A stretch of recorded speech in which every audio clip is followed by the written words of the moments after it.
ఆ మిస్ అయిన కుర్రాడు ఇప్పుడు దాకా దొరకలేదు. ఇంకెవరూ లేరా ఈ కేసు సాల్వ్ చేయడానికి? ఒక్కడున్నాడు. ఈ సినిమా ఎలివేషన్ లాపయ్యా బాబు, ముందు పిలిపించు. సరే సార్, వెంటనే పిలిపిస్తాను. Hello sir. రేయ్, ఎవడ్రా నువ్వు?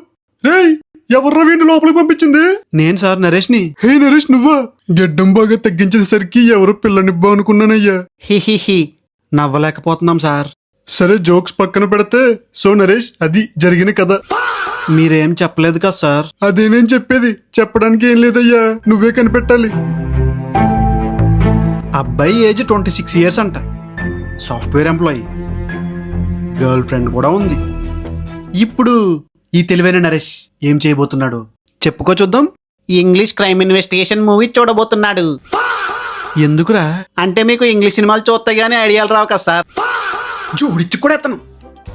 సర్లే కానీ ఎక్కడా బయట అనుకో. ఎందుకు సార్ అలా చూస్తున్నారు? ఇక్కడ మన ఇద్దరం తప్ప ఇంకెవరో లేరు వినడానికే. గోడకు కూడా చెవులుంటాయి. సరే, ఇప్పుడు వెళ్ళి అమ్మాయిని ఇంట్రాగేట్ చేయబోతున్నాం. అదే కదా ఐడియా?